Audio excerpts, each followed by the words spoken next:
SwayamPrabha. Digital India. Educated India.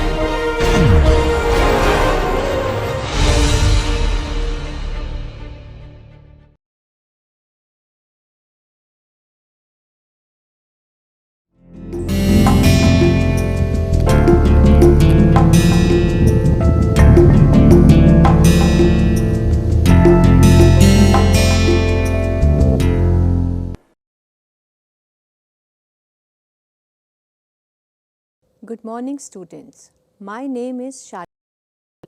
I am a working professional in child rights with more than 5 years experience in the welfare committee and 1.5 years in my juvenile justice board. Today I am here to take up a course on Juvenile Justice, Care and Protection of Children Act 2015. And the module for the day is Preliminary Assessment and Age of Juvenility. So, this is lecture number 7. Students, as we know, the Juvenile Justice Act 2015 is a law in India that deals with the care and protection of children, both in conflict with the law and in need of care and protection. It was enacted in the year 2015 and replaced the previous Juvenile Justice Act 2000. This act defines child as a person who is below the age of 18 years. This act defines the child in two different categories: child in need of care and protection, in short CNCP, and child in conflict with the law, in short CCL. The Juvenile Justice, Care and Protection of Children Act 2015 is an act to strengthen and amend the law relating to children who are alleged to be in conflict with the law and are children who are in need of care and protection by meeting their basic needs through adequate care, protection, development, treatment, along with their social reintegration by adopting and implementing a child-friendly approach in the attribution and disposal of matters and cases in the finest interest of the children and for the rehabilitation of children. In 2015, when new Juvenile Justice Act came into force, it introduced the concept of preliminary assessment test, wherein minors aged between 16 to 18 years and who are accused of committing the heinous offences can be tried as an adults and referred to the children courts for disposal of their cases. The Juvenile Justice Board orders a preliminary assessment to determine whether the child in conflict with the law has a physical and mental ability to commit the crime. Based on the result of such a preliminary assessment, the board passes a reasonable order as to whether the juvenile can be tried as an adult in the children court or may be given the benefit of juvenility. This section was introduced after the ill-famous Nirbhaya case of Delhi, in which there were 5 adults and 1 juvenile involved. The minor was tried in JJB and was sent to a special home for 3 years, and after which there was a lot of hue and cry and a public opinion was formed that such like children may not be given benefit of this benevolent legislation called Juvenile Justice Act. The protesters called for a more stringent punishment to offender.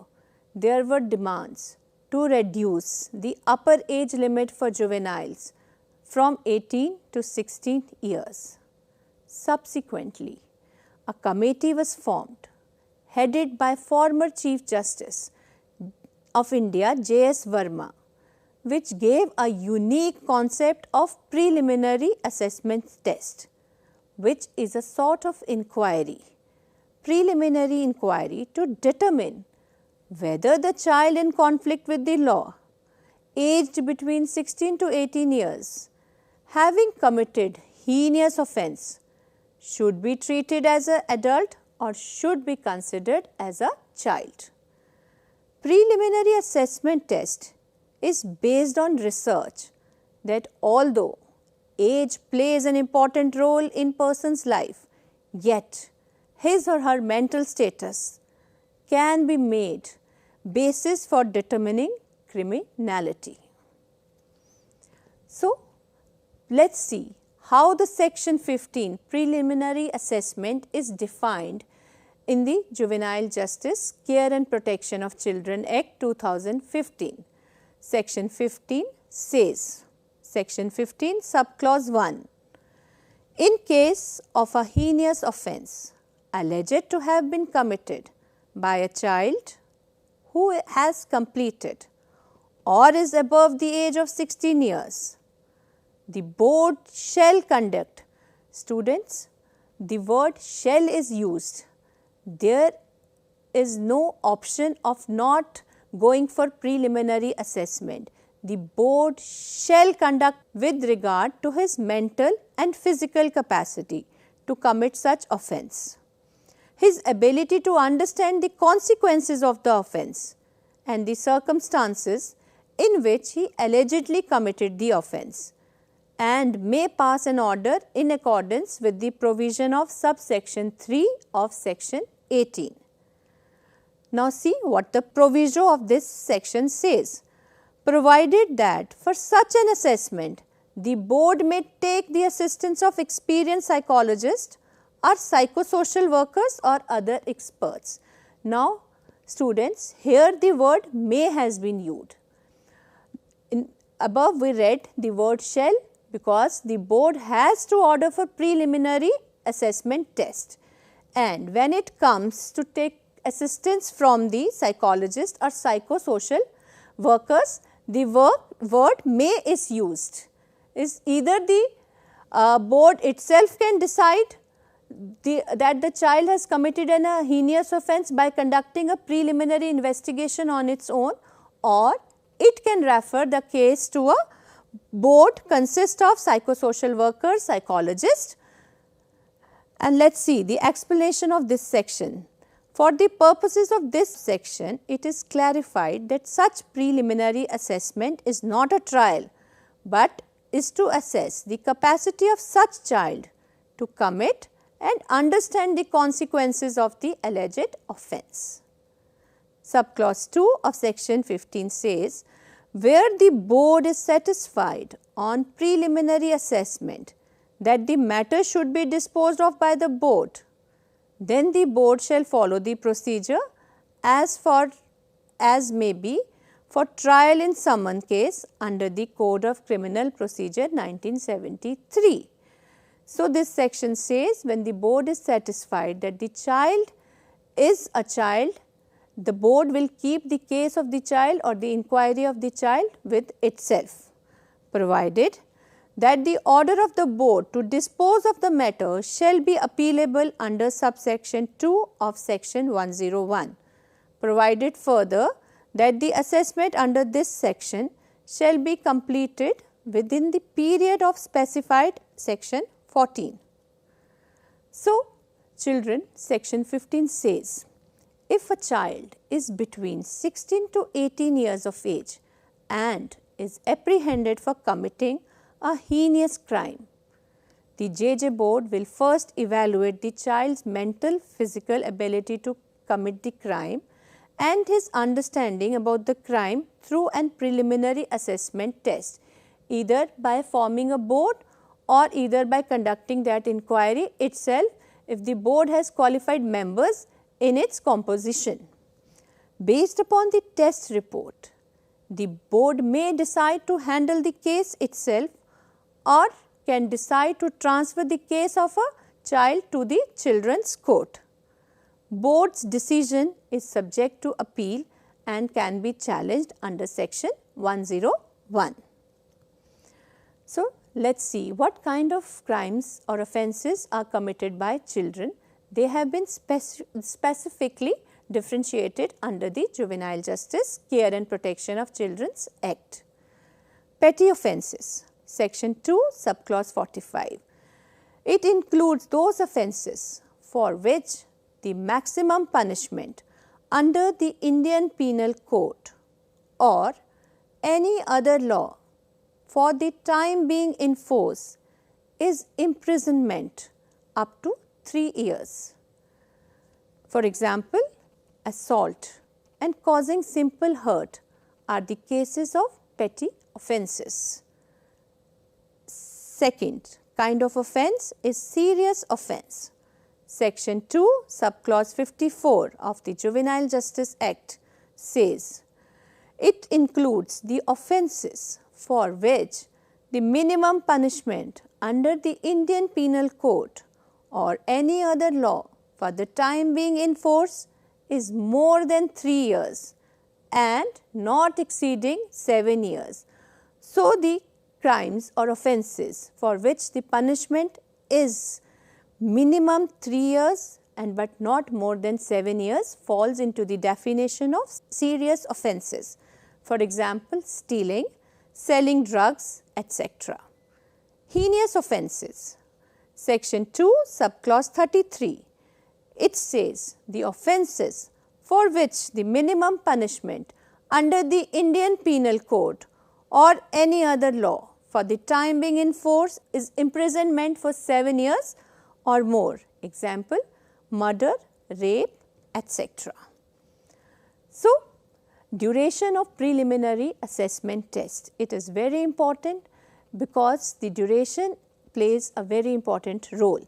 Section 14, Subclause 3 of Juvenile Justice Care and Protection of Children Act says, a preliminary assessment in case of a heinous offences under Section 15 shall be disposed of by the board within a period of 3 months from the date of first production of the child before the board.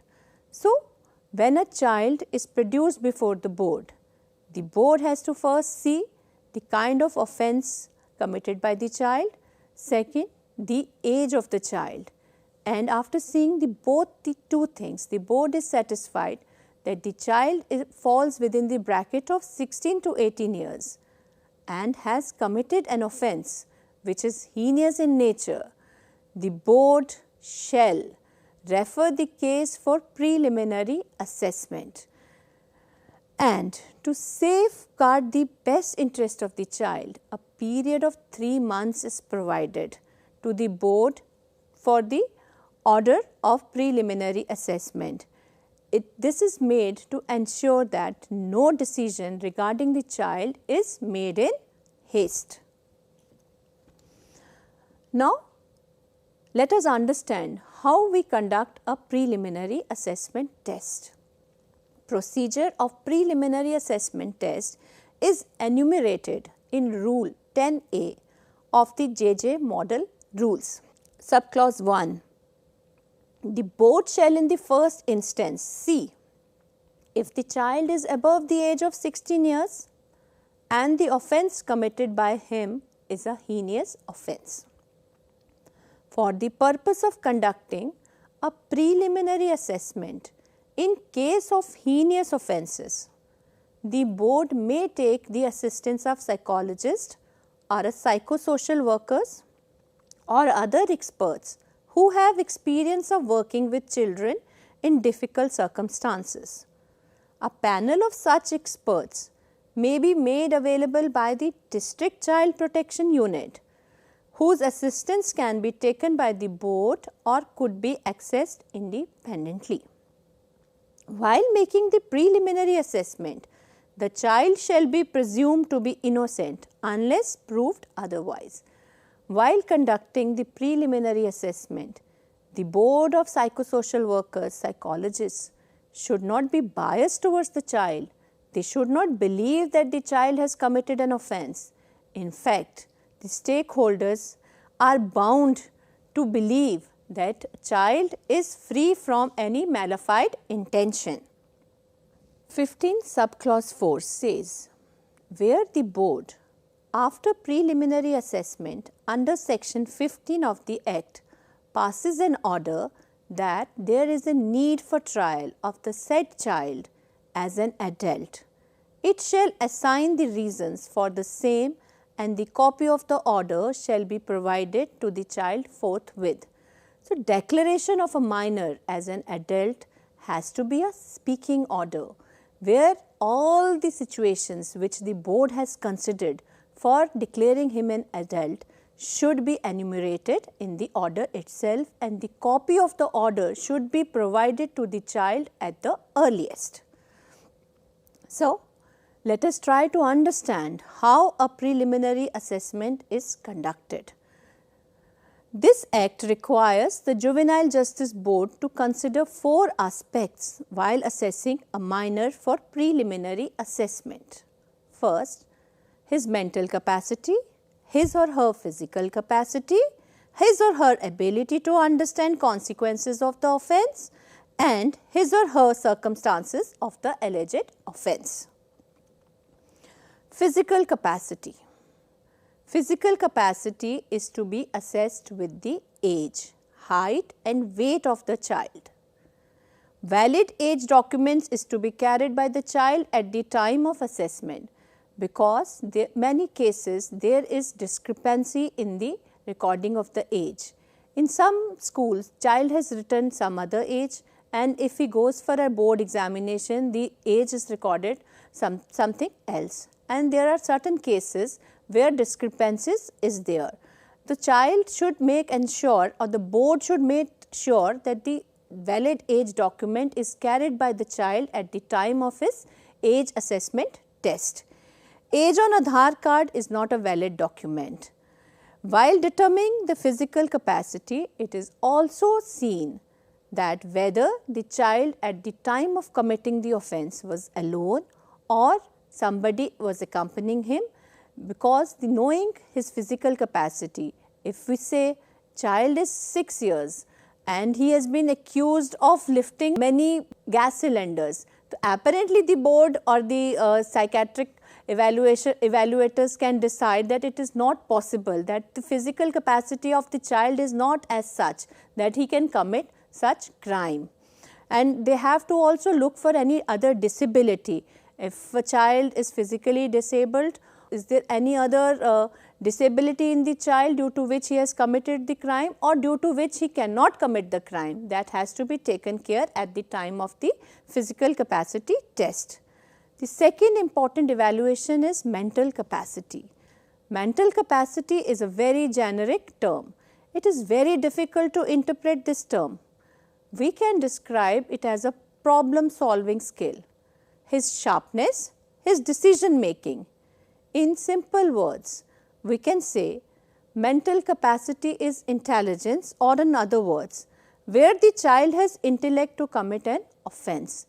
When a board interacts with the child, they see whether the child has normal IQ, whether he can answer the question, whether he is aware of his situation or the circumstances. So, all these considerations are to be kept in mind when we are judging his mental ability. Third, ability to understand the consequences of the offence. Ability to understand the consequences largely depends upon the person IQ. Person with high IQ has good self-regulation and self-control. Coupled with the child's education and his or her understanding of the social interpersonal aspects, has a better chance of understanding the legal consequences of the alleged offence. So, while interacting during the preliminary investigation, the board has to see whether the child is aware of his circumstances, whether the child has knowledge about the offence he has committed, whether he knows the repercussions or he just committed the offence in a heat rage. Circumference of the alleged offence, this is very important.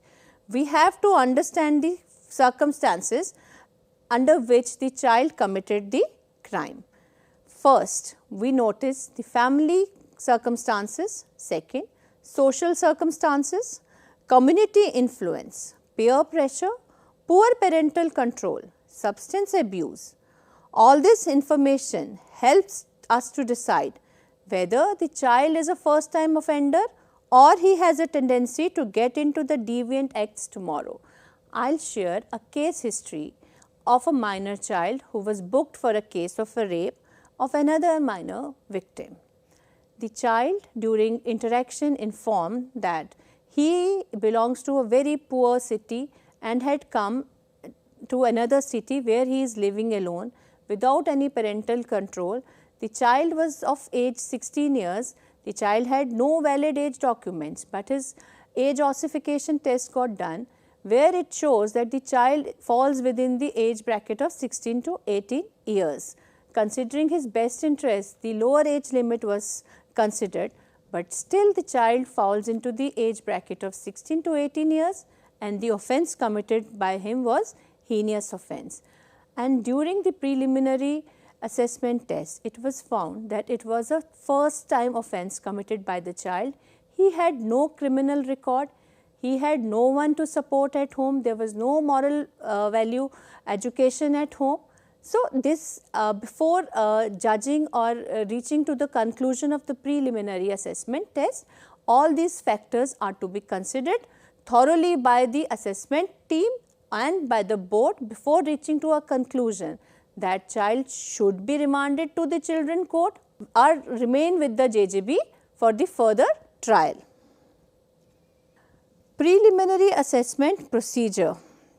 For the preliminary assessment procedure, the board may and shall take the assistance of experienced assessment professionals, psychologists, psychosocial workers, other experts who have the experience of working with the children. Points to remember while conducting preliminary assessment test.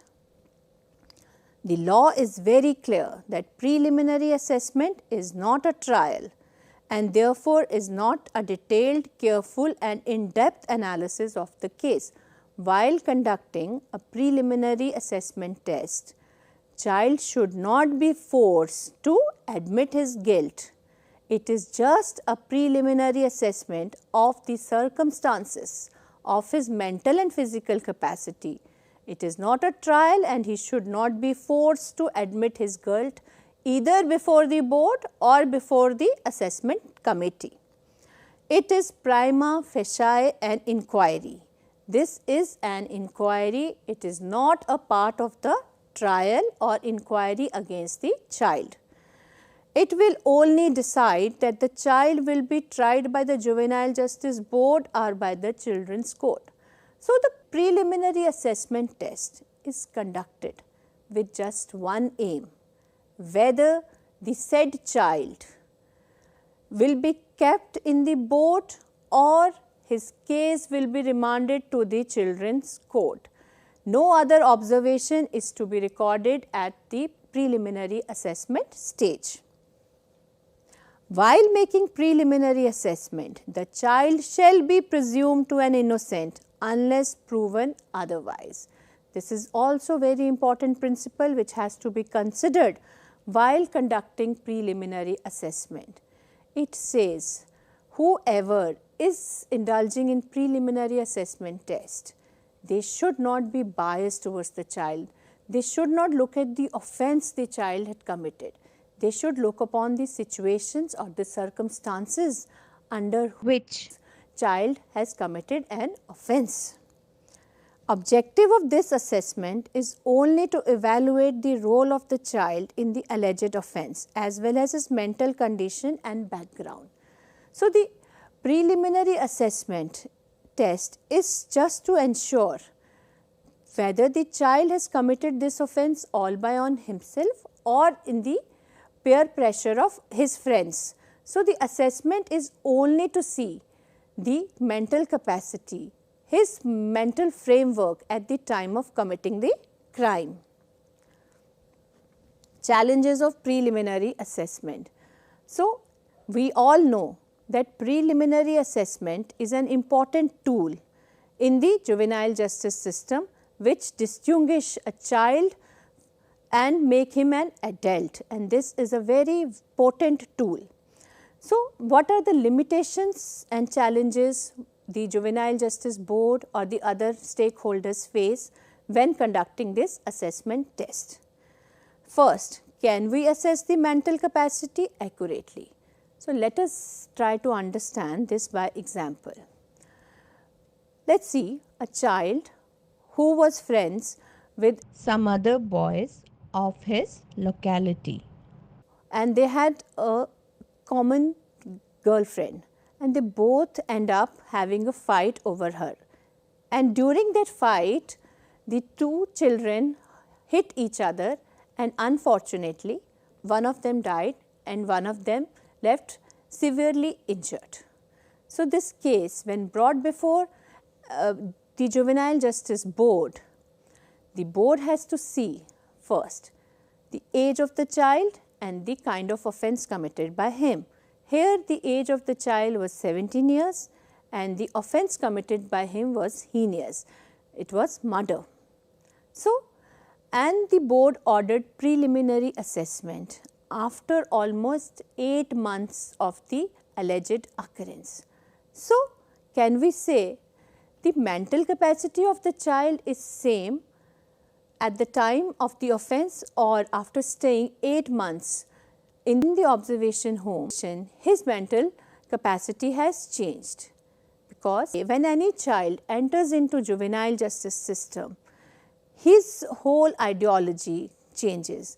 Say in this example, when this child was apprehended for committing an offence, heinous offence, he was produced before the board and police asked for his custody and he was sent into the observation home.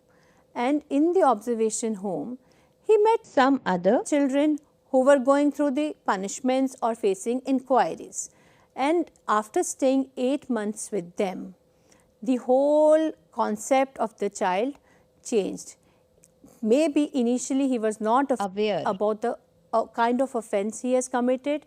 Maybe he was not aware about the consequences of the offence he has committed. But after staying in observation home for 8 months, he was fully versed with the legal procedures, and sending him to preliminary assessment after 8 months. Is it justifiable? It is for you to think, students. So, let us see the second challenge in preliminary assessment test. Children are quick learner, and once they enter judicial process, they will learn by being a passive participant. Maybe at the time of committing a crime, he did not understand the consequences of offence, but after the apprehension, there is every possibility that he will learn it. Delay in conducting preliminary assessments. We have noticed in many cases, the delays are seen when conducting preliminary assessment test. Untrained counselors, board members. In many cases, we have seen that the preliminary assessment test is done by the social workers, counselors, board members who are not sensitized about the spirit of this act. They are not trained to handle such kind of children who have fallen into the wrong side of the law, and they make decisions which are sometimes biased for the children. The dearth of trained mental health professionals. Preliminary assessment test talks about the mental capacity of the child, and we all are aware that the mental health is not a developed scenario in India at the recent times. Assessment is done mechanically to fulfill the deadline. In many cases, we have seen that the preliminary assessment is done in haste, and in most cases it is done or completed in one day. All the 4 tests are subjected to the child on one day in a mechanical manner just to save their time, which is certainly not in the best interest of the child. So, conclusion. We should not forget that every child in conflict with the law must be considered as a child in difficult circumstances, who has fallen out of the safety net of the society, and he has been robbed of an opportunity of a safe and secure childhood. Therefore, preliminary assessment test must be conducted and assessed carefully, because after this the entire course of inquiry changes for the child. His ambit changes, his rights also changes, where earlier he could have been sent to a special home only for 3 years. Now after being declared as an adult, he can be sentenced by the children court maybe for 10 years, maybe for 15 years. The principles of juvenile justice which enshrine him, the principle of fresh start, best interest, the principle to live with dignity are also taken away from the child. So, the preliminary assessment test is a test which should be done cautiously. So, students, with this we conclude the important chapter preliminary assessment. Now, the second chapter which we want to take up or deliberate on is the age of juvenility. Juvenility or juvenile is a word which is derived from the Latin word which means young. So, Juvenile Justice Act is a act which is for the young people. So, let us see how age determination is important in Juvenile Justice, Care and Protection of Children's Act. After the Nirbhaya case, New Juvenile Justice Act 2015 came into force, and determination of age of children in conflict with the law became a major concern, and claims of juvenility became a major bone of contention after the introduction of section 15 preliminary assessment. So, dear friends, before 2015 the age was not so important in the Juvenile Justice Act, but since we have studied in the previous module that age plays an important role in heinous offences. If a child is booked for heinous offences and if he falls in the age bracket of 16 to 18 years, the whole process of inquiry changes for him. So, age determination is an integral part of the new Juvenile Justice Act. As we know, criminal laws draw a distinction between juvenile offenders and adult offenders, as they cannot have the same level of intensity or mens rea as adults do, and hence must not be punished like adults. Claim of juvenility can be raised at any stage and before any court, even after the final disposal of the case. So, claim of juvenility can be raised even before the Supreme Court. In the Juvenile Justice Act, the age of juvenility is covered under section 9 and section 94. So, students, let us see what the section 9 says. Procedure to be followed by a magistrate who has not been empowered under this act. So, 9 subclause 1 says, when a magistrate not empowered to exercise the powers of the board under this act is of opinion that the person alleged to have committed the offence and brought before him is a child, he shall without any delay record such opinion and forward the child immediately along with the record of such proceedings to the board having jurisdiction. 9 subclause 2 says, in case a person alleged to have committed an offence claims before a court other than a board that the person is a child or was a child on the date of commission of the offence, or if the court itself is of opinion that the person was a child on the date of commission of offence, the said court shall make an inquiry, take such evidence as may be necessary, but not an affidavit, to determine the age of such person, and shall record a finding on the matter stating the age of the person as nearly as may be, provided that such claim may be raised before any court and it shall be recognized at any stage, even after the final disposal of the case, and such a claim shall be determined in accordance with the provisions contained in this Act and the rules made thereunder, even if the person has ceased to be a child on or before the date of the commencement of this Act.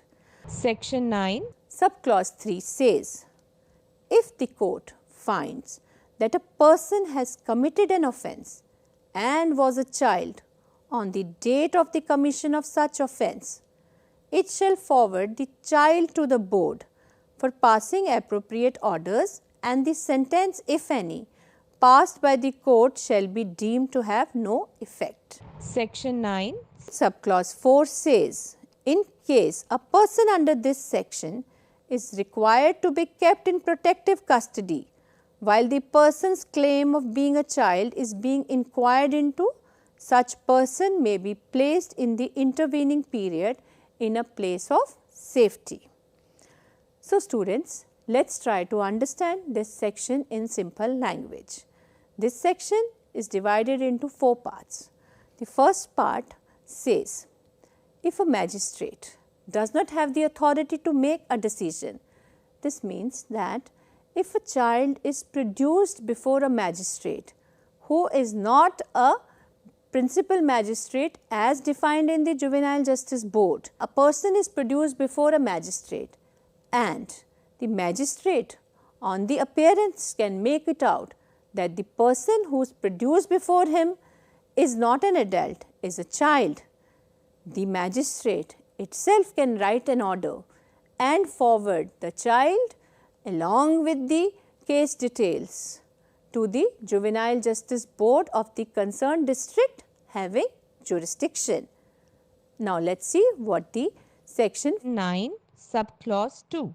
If someone accused of a crime Insist in any court, it means that if the case is going on in any other court, not being a Juvenile Justice Board, and there a question of juvenility raises, the person himself or any other documents are presented before the court which raises a question that the said person against whom the case is going on is a juvenile.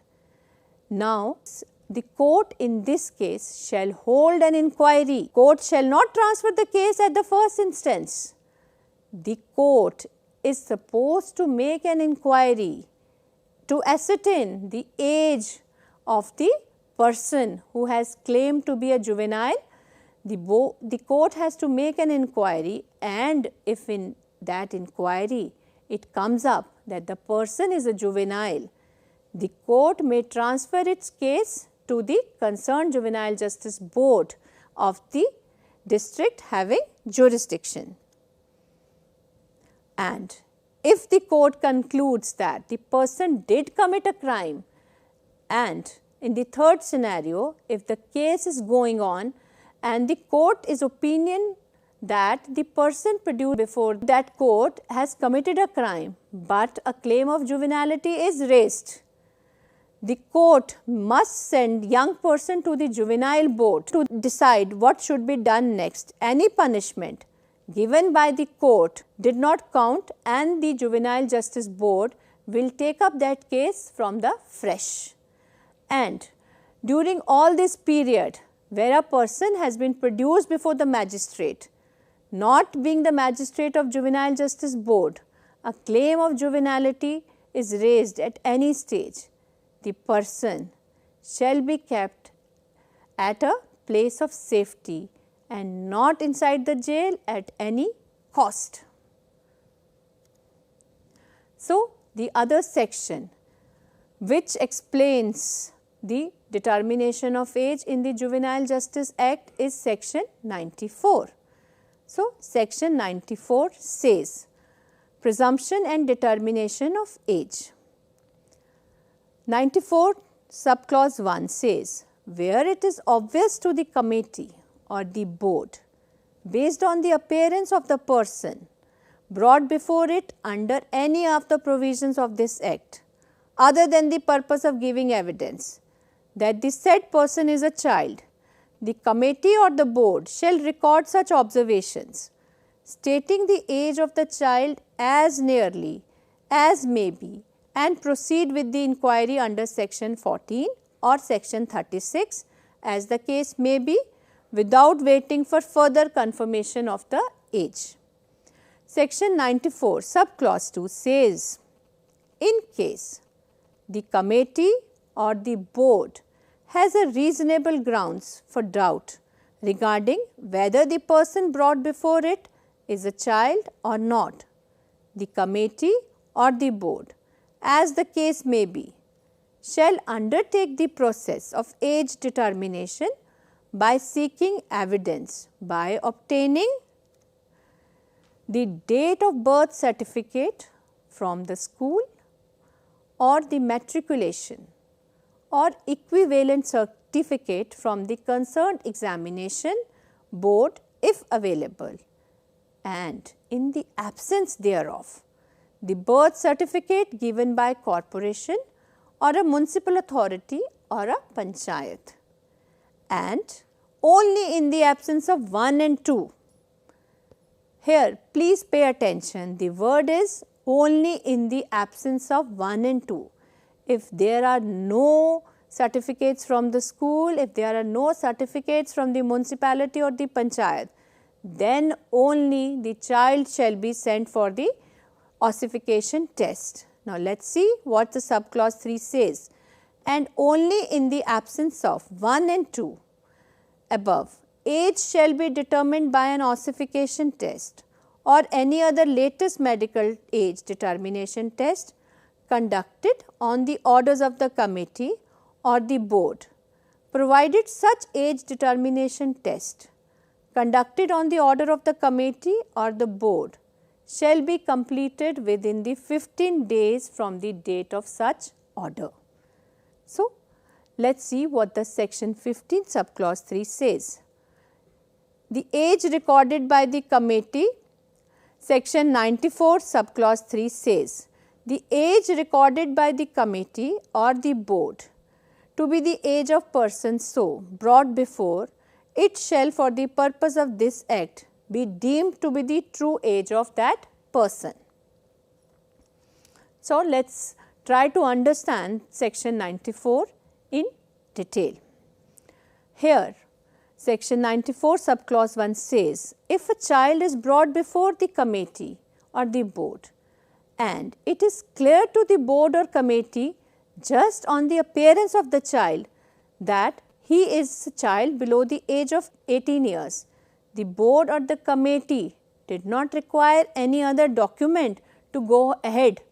Only on the presumption of his appearance, the board or the committee can go ahead with the matter of the case. However, when a doubt comes, if a doubt comes across the board or the committee, the board or the committee is not sure if a person is a child, they will try to figure out the age by looking for proof, which means in certain cases the child are of borderline age group, say 17 to 18 years, say 16 to 18 years, where we cannot decide just by the appearance. Subsection 1 says, if by appearance the board or committee can decide that the person brought before them is a juvenile, they can go ahead with the case. But when it comes to cases where the child is of a borderline age group, where it is not possible for board to decide on the appearance, the board has to take recourse of the material available. And which material or which documents, they have been enumerated in the section 94. At the first instance, the board has to look for the birth certificate document issued from the school. If not from the school, or from the examination board as per their exam result. If these are available, the board or the committee will not look for other documents. And if by chance the child has not attended the school ever, then the board will look for the birth certificate from the municipal authority or the village panchayat. And in a case where both these documents are not available, the board or the committee now has to take the recourse of the third option given in the section 94, which says that a medical test has to be conducted, an age assessment test or a ossification test of the said person is to be conducted for going further or ahead in his case. And the test must be done within the 15 days from the such order. The board or the committee can give directions to the district child protection unit or the special juvenile police unit or the child welfare police officer or the probation officer attached with the board to get the ossification test conducted of the child for giving him the benefit of juvenility as enshrined in the Juvenile Justice Care and Protection of Children Act. Now, let us see what the 94 subclause 3 says. Whatever age the committee or the board decides the person is of that age will be considered his true age for the purposes of this act. If a board or committee has recorded any age, let us assume a child is brought before the committee. Let us see a 4 years old who was roaming alone in the bus stand and was produced before the child welfare committee. Just by looking at the appearance of the child, his eating style, the board, the committee presumed that the child is of 4 years age. There was no document available at that time. So, considering his age, the committee can decide to send the child either in a specialized adoption agency, either in open home or in the children home as the case may be. So, the determination of age in the Juvenile Justice Act is of very important, and this is one test for which determination is explained in section 9 and section 94 of this act, and which is strictly to be conducted as explained in these two sections. To elaborate the importance of age assessment in the Juvenile Justice Care and Protection of Children Act, I would refer to certain case laws for better understanding. The Supreme Court in the case of Jitendra Singh versus State of UP held that if the board arrive at a prima facie conclusion on the juvenility on the basis of physical appearance, as children I have explained in section 94, if a child is brought before the board or the committee and prima facie it appears that the person brought before them is a child, they do not have to wait for any document. They can just simply write the age of the child in an order and go ahead with the case. Now, let us look at the second important case law where the juvenility clause is discussed in detail. In case of Ashwini Kumar Saxena versus State of Madhya Pradesh, the court observed that there may be instances where the birth date mentioned in the relevant documents prescribed by the legislation as proof of age are wrong. However, the court or JJBs are not expected to conduct such a roving inquiry. The court further stated that only in cases where those documents or certificates are found to be fabricated or manipulated, the court, the juvenile justice boards or the committee need to go for medical examination. So, in this case, the court explains that there may be many instances where the birth documents proved in front of them could be fabricated, but until and unless there is a counter claim, the boards, the committees are advised to refrain from going into a roving inquiry. So, the intent of this benevolent legislation is very clear. It is always moved toward the child. It aims for giving benefit to the children of this falling under this act. In conclusion, The Juvenile Justice Act is a progressive act in nature, and it confirms the global standards and international conventions of rehabilitating children and adhering to the concept of not taking adversarial measures against children. So, dear students, we must not forget the spirit with which the Juvenile Justice Act was enacted. The act was enacted to give benefit to the innocent children who fall out of the safety net of society. by one reason or the other reason.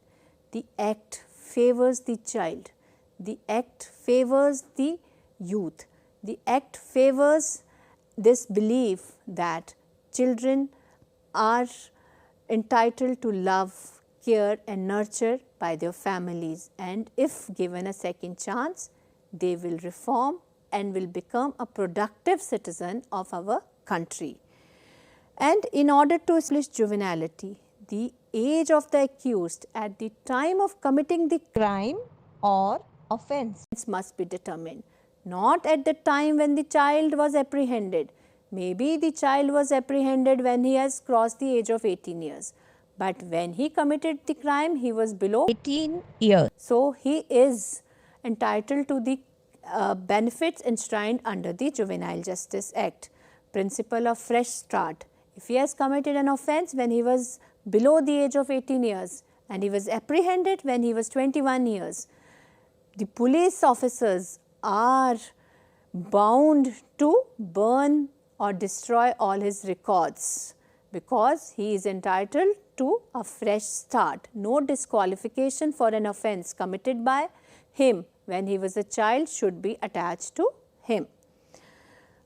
And the last, a hyper-technical approach should not be adopted while determining the age of a person.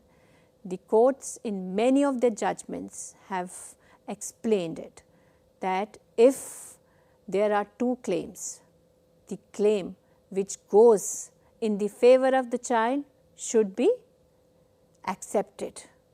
So, in this lecture, we have tried to understand the purpose, the spirit, the aim of the Juvenile Justice Act. We have covered two important ingredients of this act, the age of juvenility and the preliminary assessment, which are very important pieces of legislation enshrined in section 9 and section 94. Juvenile Justice Act. So, this act basically aims to bring our children into a protective net. So, while going for the age juvenility and for the preliminary assessment, we should not forget the basic spirit, the basic nature of the act which favors the child, and we all should believe in this noble legislation which has been drafted by the best brains of our country. Thank you.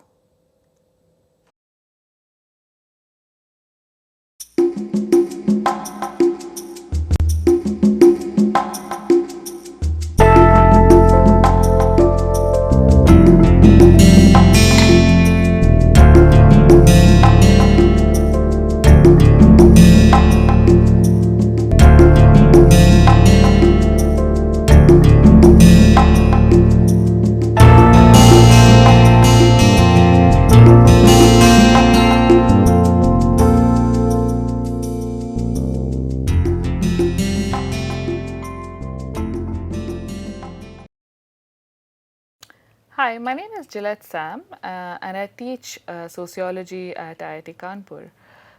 Today I am going to tell you about the different characteristics of the movement of things around the world that are associated with globalization. We refer to these kind of movements as global flows. Now, the concept of global flows is quite important, and it's important for us to understand the different ways in which these flows might occur. Now, typically when people talk about the movement of things from one place to another in the context of globalization, they're under the misconception that things tend to flow from abroad into the place where they are living. in a very sort of stereotypical manner, there is this idea that with globalization, much of the movement that occurs is from Western countries into non-Western countries. Now, as sociologists, we know that actually global flows are multidirectional. So, which means that as much as there is a movement of flows from Western countries into non-Western countries, there is an equal amount of movement of flows from one non-Western country to another non-Western country, and in fact, a movement of flows from non-Western countries into Western countries as well. Let's take the example of food, for instance. You may be aware of a type of food which originated actually in China and then goes on to Japan, called ramen. For instance, the popular brand Top Ramen that is consumed in India is an example of ramen. Now, ramen, initially the movement is from China, which is a non-Western country, to Japan, which is another non-Western country. From Japan, this very popular food item travels to Western countries such as the US and also more recently to countries in Europe.